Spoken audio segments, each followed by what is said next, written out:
Hey everyone, welcome. Today we're going to jump into something super powerful, a framework for making sense of our crazy world. We're calling it the Discernment Engine. So let's dive right in. We're living in this wild time of super sophisticated counterfeits. I mean, think about it. You've got AI art, deepfake videos. It's getting so hard to know what's the real deal and what's just a really, really good copy. So it makes you wonder, right?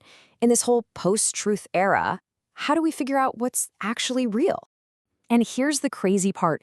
Even though this problem feels so modern, so right now, the solution, it's not new at all. There's actually an ancient story that gives us this incredible blueprint for telling truth from fiction, even when the fiction looks really convincing. To find this blueprint, we've got to go way back, like thousands of years back, to this super high-stakes moment that Moses had to face. And believe it or not, his story gives us a method for discernment that is shockingly relevant for all of us today. Okay, so here's how it all went down. First, Moses has this just profound, totally overwhelming encounter with God. I mean, he experiences the full-on glory of God.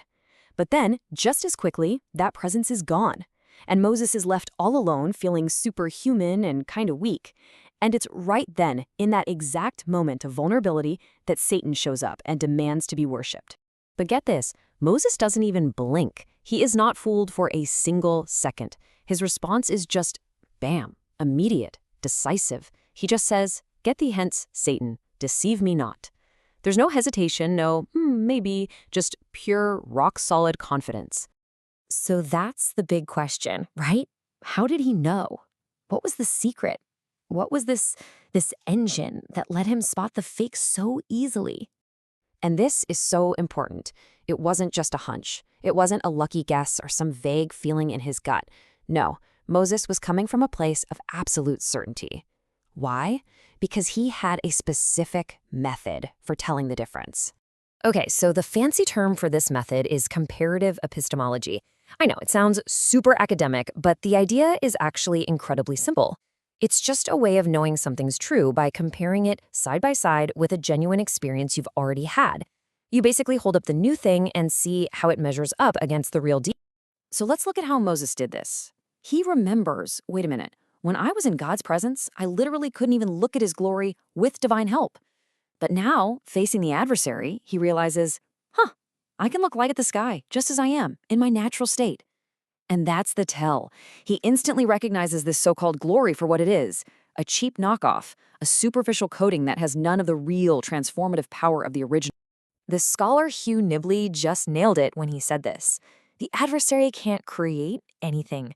His only power is an imitation. All he can do is mimic and distort what's already real. He can't make the genuine article, just something that looks plausible on the surface, but is totally hollow on the inside.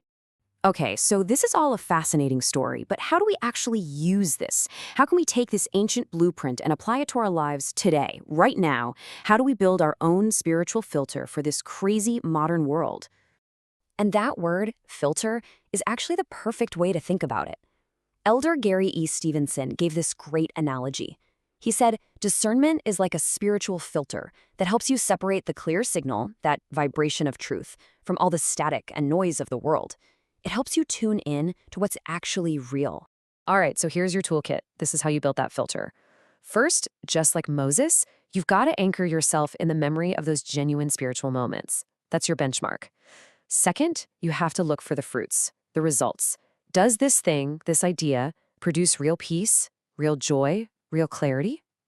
Third, you've got to be a little suspicious of ideologies that promise light but feel kind of natural or easy to accept, and maybe leave you feeling a little empty afterwards. And finally, when you're up against something confusing, don't just try to figure it out on your own. Call upon that real, genuine glory that you've known before. And that really brings us to the final and maybe most important question for you to think about. Because to make any of this work, to make any comparison at all, you have to have that genuine article to measure against. You need that anchor point of pure truth. So I'll leave you with this. What is your genuine article? What is that undeniable experience of light and truth that you measure everything else against?